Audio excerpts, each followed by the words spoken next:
Olá pessoal, estamos iniciando o nosso terceiro vídeo, tá? Terceiro vídeo. E aí nós vamos conhecer um pouco as características desses 5 elementos, conhecer o que é que corresponde a esses 5 elementos. Olha só, prestação de trabalho por pessoa física a um tomador qualquer. O nome dessa característica é pessoa física. Nós vimos no artigo 2º da CLT que empregador é pessoa física ou pessoa jurídica, tá? Então, pessoa física será sempre o empregado, tá? Então, tá lá no slide, próximo slide, acredito. Olha só, um caso bem interessante. Deixa eu chegar lá, pessoa física, tá? Olha só, olha esse caso. Um caso que foi levado ao Tribunal Trabalhista, dizendo respeito a um radialista que teve um contrato assalariado até certo tempo.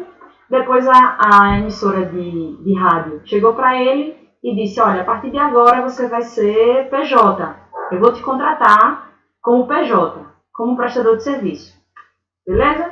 E aí ele continuou trabalhando, mas não se deu por satisfeito e colocou a emissora na justiça de rádio, pedindo reconhecimento de todo o período de contrato de trabalho, tá?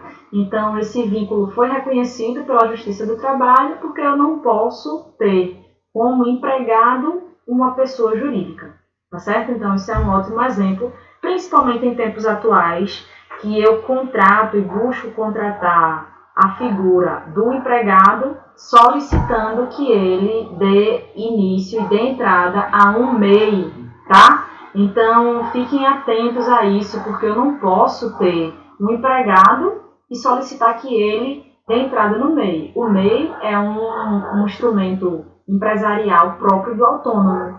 Eu não posso ter um autônomo precisando e contratando um empregado, tá certo? Então, fiquem atentos a essa situação aí.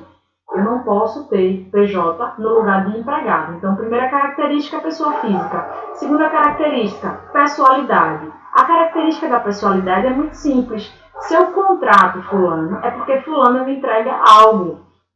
Por me entregar algo, eu não posso substituir fulano por ninguém, tá? Por exemplo, vamos supor que você foi contratada para ser vendedora de maquiagem. Vendedora de maquiagem, você tem que se portar de certa forma, se maquiar de certa forma, oferecer certos produtos. De repente, um certo dia você não vai trabalhar. E aí você oferece a sua sobrinha, que ela é uma youtuber, que conhece tudo de maquiagem, para lhe substituir. Isso não pode acontecer. Em que pese ela ser uma youtuber, conhecer tudo de maquiagem, ela não pode lhe substituir pelo critério da pessoalidade. Só você, que passou pelo processo seletivo, oferece o que aquele empregador exige, tá? Então, eu não posso. Isso não se aplica às pessoas que são empregadas na atividade de carga e descarga. Carga e descarga qualquer um pode fazer. Eu faço carga e descarga dos portos, tá? Carga e descarga dos portos, qualquer um pode fazer. Então, esse não será aí uma característica própria da pessoalidade. Tranquilo? Então, próxima situação, próxima característica, não eventualidade. Essa é bem complexa para a nossa doutrina, porque é muito difícil considerar não eventualidade, levando em consideração que nós temos alguns contratos especiais. Então, basicamente, o que é, professora, não eventualidade? Não eventualidade, simplesmente, é não querer que o trabalho termine, é não ter a intenção que o trabalho se acabe, tá? Então, olha só. Quando eu sou contratada, tenho a carteira assinada, eu saio de casa, vou fazer uma compra aí, uma roupinha legal para começar a trabalhar, significa que eu tenho a intenção de trabalhar. Quando eu termino de trabalhar, tenho meu dia de trabalho, vou dormir, porque no outro dia eu quero trabalhar. Eu tenho sempre a intenção de continuar, a intenção da continuidade, tranquilo? Isso não se confunde, pessoal, com a modalidade e o tipo de contrato de trabalho que eu tenho junto ao meu empregador. Por exemplo, eu sou uma cortadora de cana. Como cortadora de cana, eu atendo a um contrato de safra. E a safra acabou recentemente. Meu contrato de trabalho será por tempo determinado, mas eu sou uma empregada, tá? Eu tenho aí o critério da habitualidade como característica, como um dos elementos. Professora, e agora com o contrato de trabalho intermitente?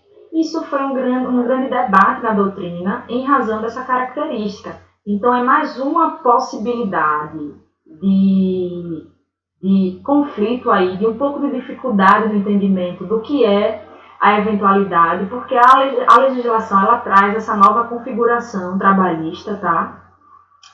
Do contrato de intermitente, que é um contrato global, que ele surge lá na França para os artistas, tá? E aí se aplica hoje em dia em grandes legislações já, democracias já consolidadas, a exemplo de Portugal. Nós temos o contrato intermitente, que no tempo oportuno vamos falar mais dele, mas significa mais ou menos o seguinte.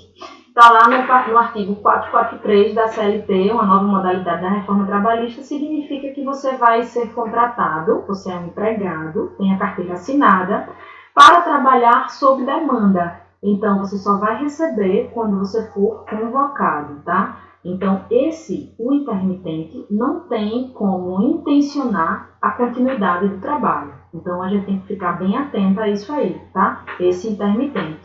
Tranquilo? Então, não é eventualidade, simplesmente é ter a intenção do trabalho continuar. Ter a intenção do trabalho continuar, certo? Próxima característica. E a gente tem algumas teorias que a gente vai trabalhar isso melhor. Onerosidade. A onerosidade é o critério que está lá no artigo 3º, é a contrapartida. Eu preciso receber por esse trabalho. Lembra daquela grande distorção aí da relação? De um lado, eu tenho quem admite, assalaria e dirige a relação contratual, e do outro eu tenho quem obedece. Esse aqui obedece porque ele tem a expectativa de receber salário. E nós vamos ter diversas proteções jurídicas para o salário. Eu não posso atrasar o salário, eu não posso trocar o salário por bens ou serviços, eu não posso realizar diversas condutas com o meu salário ali do meu funcionário, tá? Imagina agora, em tempos de contenção de despesas em razão do coronavírus, eu vou trocar salário por, sei lá, café. Eu sou uma cafeteria, eu vou trocar salário por café. Eu não posso fazer isso, eu tenho que pagar em dinheiro. Então, eu tenho diversas proteções em face dessa contraprestação, porque é o dinheiro que vai movimentar a economia, tá certo? Então, vamos dar continuidade à próxima característica, que é a mais complexa aí, que é a característica da subordinação. Subordinação jurídica. O que é a subordinação? É estar totalmente, tá certo? A subordinação é estar vinculada à ordem e ao comando do meu empregador. Certo? Eu tenho que obedecer comandos do meu empregador. Não importa onde eu realizo esse serviço, tá? Por exemplo, eu estou aqui atendendo a uma exigência do meu empregador, tá? E também estou aqui porque eu quero dar continuidade ao assunto de vocês, dessa forma didática, com o slide passando. Mas foi uma das exigências do meu empregador. Então, fiquem atentos, porque não importa onde atualmente você executa esse serviço.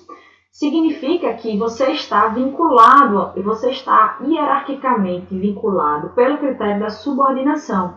E essa subordinação, ela nasce na palavrinha lá do artigo 3 da CLT, dependência econômica. Então, se eu tenho uma dependência econômica, ou seja, eu tenho a expectativa e por trabalhar por conta alheia, eu tenho a expectativa de receber dinheiro em face do trabalho realizado, tá certo? Então, nessa perspectiva, eu tenho aí o critério da subordinação jurídica. A subordinação jurídica tem diversos elementos, tá? E aí ela não vai se configurar, como eu falei aqui nesse último slide, com a parasubordinação. O fenômeno da parasubordinação tem origem italiana, lá na Carta del Lavoro, origem italiana, tá certo? E aí ele vai trazer uma proteção contratual, não é uma proteção legislativa, é uma proteção contratual para as pessoas que estão aí no limbo. Eu nem sou autônomo e nem sou assalariado, tá? Por exemplo, representante comercial, ele fica aí nesse limbozinho, então ele é um parasubordinado. Ele vai dar o comando ao seu trabalho, ele vai desenvolver o trabalho via seu comando, certo? Ele vai desenvolver como queira, mas ele tem aí, junto ao seu empregador, certas características, nuances, cota, como que ele deve se portar, qual é o valor da gratificação, tudo isso voltado para o seu empregador. Então, não podemos esquecer que esse critério da parasubordinação de origem italiana não foi adotado, certo, pela legislação brasileira. Mas nós temos esse conceito aí. Podemos caminhar para adotar essa possibilidade, criar essa possibilidade na legislação. Por exemplo, nós temos esse grande embate aí dos entregadores de aplicativo e dos motoristas de aplicativo. Então, nós podemos caminhar para isso, mas nós não temos ainda essa aplicação, tá certo? Eu vou encerrar aqui a minha apresentação, encerramos o slide, inclusive, tá? Encerramos aqui todo o slide, coisa boa, certo? E aí eu vou gravar um próximo vídeo explicando como que vocês precisam desenvolver a atividade de vocês, tá certo?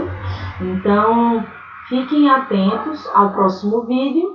E aí, em termos de conteúdo, esse é o último slide, esse é o último vídeo e o último slide. E aí a gente se vê no último vídeo, no próximo vídeo, que vai falar sobre a atividade que vocês vão responder, tá certo? Um abraço e até já já!